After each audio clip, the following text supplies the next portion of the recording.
While both squads stay hot on the diamond, Cowboy basketball gets a fun win that just adds Big 12 chaos. And Eric Morris having tryouts and bringing some of these players back feels exactly like the Cowboy culture that Mike Gundy built the Cowboys on to begin with.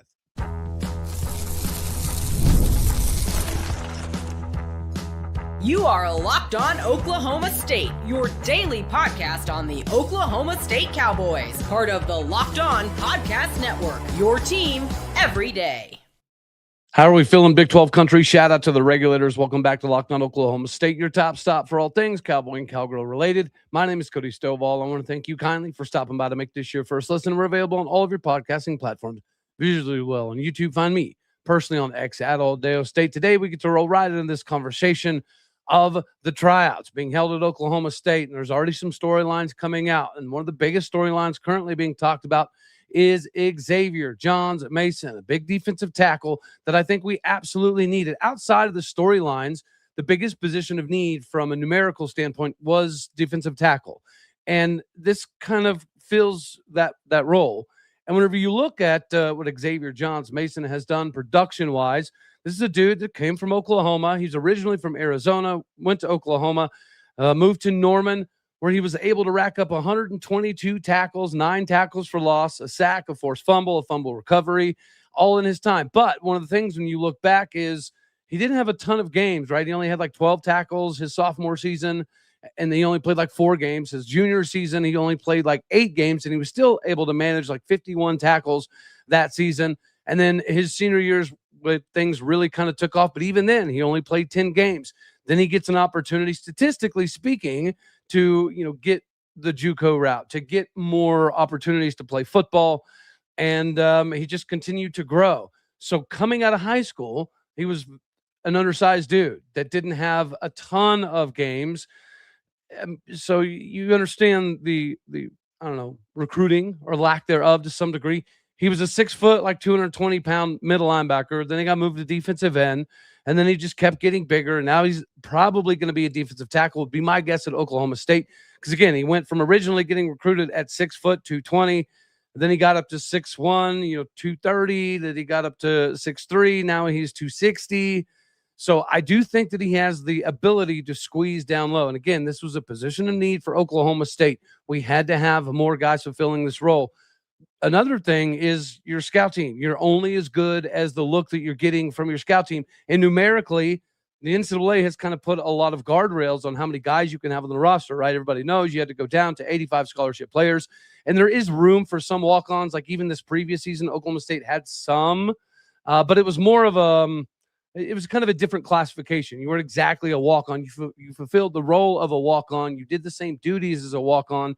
But some of it was just kind of, getting back in the good graces, X, Y, or Z. So even this last season, we had a handful of guys that fulfilled that role.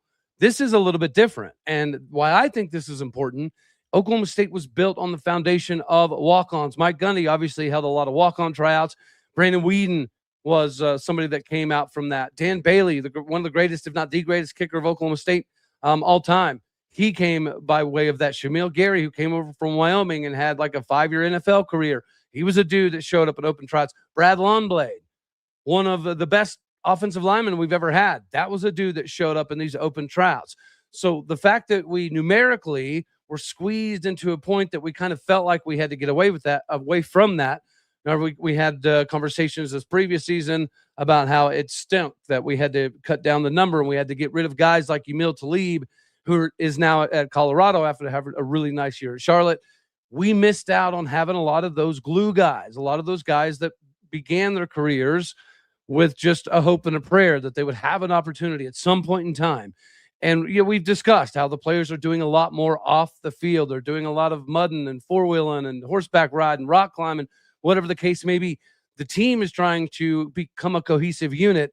And now you have some of these walk-ons that are kind of reconnecting Oklahoma State back to its roots, back to what make Mike Gundy so good at Oklahoma State, is because you could get those Brandon Whedon kind of guys, you could put them into the NFL, and then that was something that you could utilize in recruiting. If you were a 2-star, 0-star, 1-star, 3-star, and you felt like you were getting overlooked, Mike Gundy in Oklahoma State had a track record of not only getting some of these, transfer portal dudes, right? We were early in on guys like Lindsey Pipkins and Tyler Patman. We were also at the forefront of having walk-ons be integral pieces of Oklahoma State Cowboy football. Now we get a little piece of that once again. Is it going to be a depth piece? Probably. But how cool would the story be is if Xavier Johns Mason ended up being a contributor on this roster simply because of his journey, simply because he went from an undersized 6 foot, 220-pound linebacker to now, a few years later, a 6'3", 260-pound defensive lineman that I think does have the ability to eat up some double teams, to muddy the waters from a defensive line perspective, to give the guys in the back end a little bit more room to operate. He does have the ability to kind of dip and get around that corner a little bit. He has multiple moves. He's got a bull rush. He's got a spin move. There's some clips online of him performing in some of these camps and things of that nature, showcasing that he does have some versatility. And, typically when somebody goes to the JUCO route, it could be a multitude of factors. It used to be a grades component, right? But I think whenever you look at Xavier, you could see a size component being part of this. Whenever you do some research, it does say, and yes, I did just say do, but when you do the research, you find out that it says he has a 2.9 GPA. I don't know if that was something he had to get up to, or if that's what he's been rocking with his entire time at JUCO. Even in JUCO, in limited time and just a handful of games, he still was able to chip in like 6 tackles, a couple tackles for loss to get in the backfield. And then he transferred to Northwestern Oklahoma State, I believe. But he didn't log any stats, didn't even play. Then he ended up at Oklahoma State. He enrolled early to start taking the classes and evidently proved that the scholastic side of the game was not going to be an issue for Xavier. Now he's a Cowboy. Now he's going to enter spring and fall camp with an opportunity to do some things. And this is that reconnection that we needed. The reconnection in the locker room, it's phenomenal. But we also need to be reconnected to what made Oklahoma State so spectacular for such a long time, is that you could be a 2-star, 3-star, but you could also be a RUDY type of dude. You could be a type of guy that we were going to bring in on this open tryout. And if you just so happen to made it, you would be a good look for a scout team. And since we cut down the numbers, this kind of thing is going out the window. Before they narrowed this thing down to 85, we had like 125, 130 players. Imagine what that looked like from a scout team perspective and keeping everybody fresh perspective. It's going to be difficult to have a spring game whenever you don't even have a full orchestra of offensive and defensive linemen to give the guys a good look. So this is absolutely something we needed, and I love seeing it because, once again, this is the thing that made Oklahoma State so good for so long, was that connection to the student body, to the fan base, that you could be somebody off the street. And if you were willing to scholastically take care of your business and you were willing to work on your physicality, we'd give you an opportunity. And then you could be a glue piece. You could end up being a playing piece, but you have to have those dudes in the locker room. It's absolutely imperative. And since we have gone away from this walk-on stuff, I don't think it's a coincidence that our football team has gone down fairly significantly. There's a lot of factors that play into it, but not having a good enough scout team to give the starters a good enough look, I think, has been pretty problematic. We're not the only one experiencing this, but I think this is what makes Oklahoma State good. This is what makes Oklahoma State special. It is great to know that our recruiting is upticking. It's great to continuously now hear in the recruiting realm that Eric Morris is not afraid to take swings at big-time 5-star, consensus 4-star dudes. And we know Mike Gundy at times kind of felt like, or at least seemed like it felt like, if you were too highly ranked, he just wasn't even going to waste the time. Eric Morris will do that. He'll go after that guy. He'll unearth the hidden gems that nobody else is looking at, like the Cam Wards, like the Drew Mestamakers. But he'll also kind of rebuild that Cowboy culture connection that made us what we were for so long, that Mike Gundy built, that because of numbers in the portal, it felt like we kind of had to get away from this. So this is absolutely phenomenal to see for me.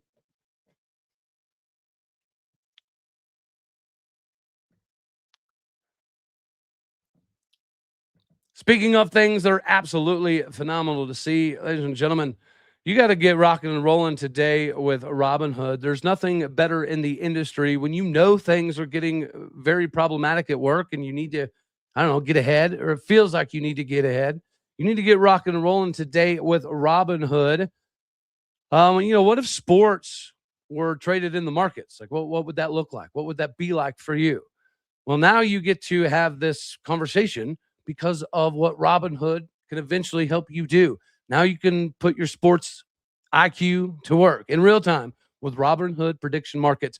It's not just you against the house, it's you participating in a live market. You can buy or sell positions live all game long. Use your sports knowledge in the moments that matter. Robinhood prediction markets change the game. It's people moving the action. So when momentum shifts, you can move with it. Yeah, I always knew the game, right? But you try to deliver a dynamic way to make all of the knowledge come together. Now you can take part live in a market powered by the people just for you. You're no longer a spectator, play by play. You decide. Trade every play with Robinhood. Now available across the U.S. Download the Robinhood app to begin. You need to get this whole operation of yours squared away today with Robinhood. This is a good spot for you, a good compensation capability that you can find today with Robinhood. And before we jump into the Cowboys win, that was extremely fun, kind of pointless, but it does create some chaos. Yeah, there's some reason behind it. Nonetheless, make sure you check out the screen and go look at the Everydayers Club, aka the Regulators. Go to LockedOnOklahomaState.supercast.com. It'll allow you to see the show ad-free, to give you a Discord so you can chop it up with some other Cowboys, ask me some questions. Make sure you go visit that. Anywho, the Cowboy Hoops gets a dub kind of out of nowhere, and it's not a bad win. I mean, none of these are bad wins, but it doesn't make a whole lot of sense, right? Cowboys go out and get this dub over UCF, who is likely a tournament team, but they just lost to Baylor. So that's, a mark on their resume that is negative. If you get a win Oklahoma State, you cover up that loss, and you're cooking in hot oil before you end the season. That is not what happened. The worst case scenario for UCF was losing to Oklahoma State, especially without their leader, Parsifala, and that happened. So a small part of me does feel a little bit bad that we basically just made UCF's job extremely difficult to make the NCAA tournament.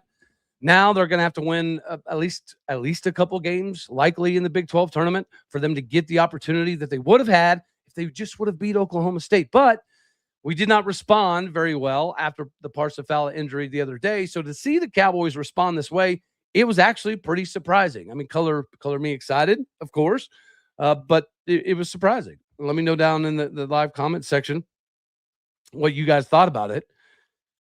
Because at first it didn't look good. They jumped out to a lead, and it was like, oh, great, this is going to be another one of those games, another one of those days. But then the Cowboys battled back.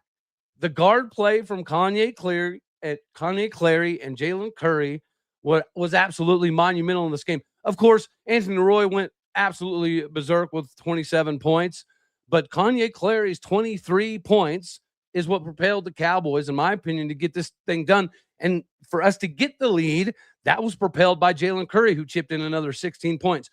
We talked with Mike the other day about UCF basketball and how without Parsifala, I think Christian Coleman was going to have a good presence on the floor. Maybe he didn't have to put up a bunch of points, but he was going to have to be in a defensive role or a rebounding role. We needed something out of the length and athleticism of Christian Coleman to have a chance. And Christian Coleman had a nice game. The Cowboys collectively played pretty darn well. So, I mean, all in all, yeah, Folk still got 22 points. And Kugel was somebody who got 18 points. But if we'd have had this discussion that Victorious Miller was going to hurt his ankle and he was going to be out for virtually half of the game, that without Parsifala, now you're missing Victorious Miller. It would have been very unlikely that anybody would have guessed that this would have been a dub, but it was. The Cowboys shot 48% from the floor. UCF shot almost 46% from the floor, so it's not like they were bad. Cowboys shooting 39% from three-point range was big. They shot 31%. We shot 80% on free throws, and their 73% was really good. They kept the pressure on, and the Cowboys found a way to get it done without Parsifala. Without Lefteris Monzoukas, we out-rebounded UCF. We had 47 boards compared to their 39. Turnovers was about dead even. Steals was about dead even. So at the end of the day, it was about Kanye Clary and Jalen Curry and Christian Coleman. making some things happen. You know what? We do have to give props. Isaiah Coleman had big moments in this ball game, just kind of sporadically out of nowhere, but they had to happen. He took a couple shots that we haven't seen him take since very early on in the season. So seeing a confident version of Isaiah Coleman, that was fun. Andre Vukovic, is he super smooth? No. Does he have a lot of ability to get up and down the floor athletically? Not exactly. He just looks kind of like a lumbering dude out there, but he's getting it done. It may not be as good as Parsa. It may not be as flashy as Christian Coleman. He may not have the ups of some of the other gentlemen, but I mean, it's working. Andre Vukovic is at least providing enough quality minutes for the Cowboys to have an opportunity. And why this is big is because it does get us closer to that 20 win range, right? All of the conversations, traditionally speaking, around the Big 12 are, if you get to that 20 wins and you're anywhere near the 500 range, you're going to get in the NCAA tournament. Well, obviously the 500 range thing is going to be pretty difficult, but we can get to that 20 win mark. We're going to have a couple upsets, right? Which includes probably upsetting Houston and then going into the Big 12 tournament and winning at least 2 or 3 games for us to go back into that bubble talk conversation. I mean, but it's an outside chance. No, worst case scenario, what we just did, other than potentially ruin UCF's bid to make the NCAA tournament, we're making the Big 12 tournament a little bit easier on ourselves from a seeding perspective. So while I did see some of the social medias about how ridiculous it is and how pointless this win is, it was fun to see a gut check from the Cowboys, to see them respond without Parsa and have some other players step up in big ways. Yeah, it would have been nice to see this in the Cincinnati game, but this is another big thing. It's a road win. Steve Lutz has been pretty good about taking care of Gallagher-Iba Arena. He has not been very good on the road. So getting any Big 12 win on the road's a big deal, especially against a team that is still on the verge of a tournament team, because we still have Anthony Roy. This season, Jalen Curry and Kanye Clary have been great for the Cowboys. And the beauty of, I don't know about Curry, but I know for a fact Kanye Clary is only a sophomore, right? So I think we get him back next season. I think, obviously Anthony Roy moves on, but you should be able to get Victorious Miller back. If there's a cohesion issue, then that's something you work out in the offseason. But you're going to bring in Jalen Montanati. You're going to bring in Latrell Allman. You're going to have another year of Ryan Crotty. You're still going to get Andre Vukovic, most likely. So Cowboys next season, it is looking up. That's what is important here. Should we be in the NCAA tournament? Well, yeah, that was the conversation before the season. When you make the NIT last year unexpectedly and get some wins, and then you have a pretty successful transfer portal, the idea was to make the tournament this year. And we're still like technically way outside shot, but crazier things have happened. If that version of Oklahoma State shows up against Houston, we'll at least have a shot. Should we win? No. But it is in Gallagher-Iba. If you get a contribution like that again from Kanye Clary and Jalen Curry and Christian Coleman, and you have Andre Vukovic provide quality minutes, you have Isaiah Coleman hit some shots in some big moments to kind of keep the lead extended, then yeah, you could at least give Houston a hard time. And then if you do, that changes the complexity of the Big 12 tournament because it changes the seeding. If Oklahoma State's an 8 seed, that's a lot different than being like an 11 seed. Yeah, 8-9 matchup. Yeah, sure. Not fun. But at the same point in time, the Cowboys have proven at times to have this ability, to have a capability. And to see that we still have enough fight in us without Parsifala and without Victorious Miller, yet that's encouraging. Mike Williams says in the live chat, I cannot wait for next season. Yeah, we're almost right around the corner here for Cowboy football. And it's hard not to be insanely excited about what we got cooking. It's also important for you to get squared away today with Indeed, right? Workplace is chaotic. Deadlines stack up. You've got stuff in your inbox that you just need to get to, but you still haven't made that hire that you need to. When the pressure's on and you need to get the right hire, this is a job for Indeed, sponsored jobs. They're going to help you reach the people who actually fit what you're looking for, the right skills, experience, location, etc. So you're not just hoping on a warm body to stumble across your post and fulfill a role. Here's a fun stat that says a lot of it. In this time that we've been talking, companies like yours have made 27 hires on Indeed, according to Indeed data worldwide. So if you are hiring, spend less time searching and more time interviewing candidates who check all the boxes with Indeed sponsored jobs. Spend less time searching and more time actually interviewing those candidates. Less stress, less time, with more results. When you need the right person, cut through the chaos. This is a job for Indeed sponsored jobs. Listeners of this show will get a $75 sponsored job credit to help get your job the premium status it deserves at Indeed.com/podcast. Go to Indeed.com/podcast right now. Support our show by saying you heard about Indeed on this show. Go to Indeed.com/podcast. Terms and conditions apply. But if you need to hire, that's a job for Indeed sponsored jobs. You thought I'd let you get out of here without talking about FanDuel? No way. College hoops is nonstop. March Madness is almost upon us. The big games, the tight spreads, the momentum swings of every single night.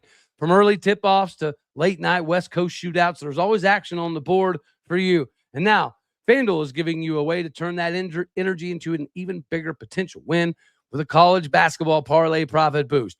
You can build any college hoops parlay you want, rivalry games, ranked matchups, whatever fits your speed. And then you can have the totals, the player props, and mix and match how you see the slate playing out. You can apply that to the profit boost and instantly bump up your potential for a payout. Look, you got to be safe. You got to go bold, but you got to ride with the team that you've been following all season. It's your parlay. It's your style. Now, with more upside, you need to get rocking and rolling today by heading to FanDuel.com. Head on over to FanDuel.com to get started with FanDuel, where you can obviously go play your game. Last but not least, Cowboy baseball, 8 in a row. This is a different ball club since we started changing the way that we were playing the game. It is such a breath of fresh air to not see everybody swinging for the moon every time they dig their heels in. We're playing simple baseball. We're putting the ball in play. We're not trying to get overly complicated. We're not trying to pull everything. We're going with the pitches. We're just simply putting the ball in play, putting the players in motion, and putting pressure on the other team. And wouldn't you know it, it's working. It was nice to see Colin Brigham get an absolute bomb of a grand slam to put the Cowboys on top, because he's been struggling for the most part this season, not only at the plate, but defensively. The other day against Sam Houston, he was airmailing stuff into right or left field like it was going out of style. So it was great to see Colin Brigham get an absolute bomb for a grand slam that he needed. And then another dude that's been struggling, Enid High's own Garrett Scholl. He had a nice bomb to add some insurance runs. And then from a pitching perspective, yeah, I think we know now that we've got a couple bad dudes that we can throw up on the bump. Ethan Lund just got pitcher of the week with 14 Ks in a Sam Houston performance and only like 6 innings pitched. Mario Pesca, right? He's the guy that's going to be the consistency piece. He might give up some hits. He might give up some bombs occasionally, but he's going to be the most consistent guy of throwing strikes. He's going to give up the least amount of walks and put you in a position to win. This is a Tuesday game, and these are important for Oklahoma State because we typically struggle, A, in midweek games, and B, against other small ball clubs, because we haven't had the capability of playing small ball. We do now. And it's exciting to see that we can change the lineup and we can go with some of the middle reliever options as pseudo starters for that Tuesday role, and they perform. We get to see more and more out of Noah Weck. It does kind of feel like he is now going to be the closer for the Cowboys moving forward. Thankfully, though, it's super early on in the season, right? We've seen early season closers end up being almost, regional, super regional starters that roll into Omaha, and you have to have it. You have to have at least a 4-man bad mamma jamma rotation. If you have a Friday, Saturday, Sunday guy, that's great, but you also have to have a flex dude that can do a multitude of roles. Noah Weck, right now, he's the closer. He seems like he's going to be the closer, but that could easily change at some point in time in the season. And Hudson Barrett, he's that guy. Could you imagine what this team would look like if we had Hudson Barrett and Hunter Watkins and Matthew Brown and Noah Weck and Ethan Lund? Like, that would be a crazy staff. So we got to continuously give Hawksworth a little bit of grace here, because the staff does seemingly slowly seem to be coming together. Drew Blake, man, I wish that kid could find it. Stillwater High guy, Brendan Phillips, an Owasso guy. Having those guys as middle reliever roles this many years later is a little confusing. But at the same point in time, I think this team has the capability to go yard when need be. And the beauty of this not needing to go yard every single swing is we're seemingly playing with less stress. All right, whenever we go up, our plate approaches are a lot more disciplined. The first, 6-7 games of the year, we wasn't fouling off nothing. We was just going up there and getting struck out in like 4 or 5 swings. It's what it was, which is why there were so many of us that was frustrated, because that's what we've been seeing for the last 6-7 years, is just so many strikeouts over and over and over. We weren't trying to play simplistically. That's all we're doing now. We've got enough speed that when they get on the bases, you don't have to hit long bombs all the time. You can just poke one up the line. You can bunt. You can safety squeeze, suicide squeeze. You can do a lot of things now with the different lineups. And I think we have the pitching staff to do some stuff. I think Kai Fike looked pretty decent today. I don't think he could be like the number 4 guy quite yet, but I think he did look pretty decent for a Tuesday. Yeah, you got to take it. Brendan Phillips did not look bad. Noah Weck looked remarkable. Drew Blake was, a little bit of a hit and miss to some degree. Stormy Rhodes, it was nice to see him storm back and have a better performance because he's struggled at times. I know the coaching staff has always been high on Stormy Rhodes, and that's why we should be as fans too, because this is Rob Walton's, philosophy and idea behind Stormy Rhodes was that he needed to be playing a lot as a freshman. So he did. It didn't go swimmingly. I think he was like a 7.4, something to that effect, ERA. But he got those innings. He got that work. He got some summer ball. And then the new pitching coach, Blake Hawksworth, he saw something that Rob Walton saw as well, right? So I know Stormy has been somewhat frustrating at times. It was good to see him have a nice day. The Cowgirls also were able to get a nice little dub. I didn't get to watch a whole lot of that, but I got to peek in occasionally. Ruby Malin got to come in after Riley Crandall started the thing out. And at the end of the day, the Cowgirls continue to just click. And Claire Tim, goodness gracious, that girl's on fire. Claire Tim hit 2 home runs, including a 3-run shot in the 6th to get the Cowgirls over Missouri State. Missouri State baseball goes down. Missouri State softball goes down. Thanks, Missouri State, for making this trip. But the Cowgirls were just a little bit too much here. Yeah, there's not a lot to say.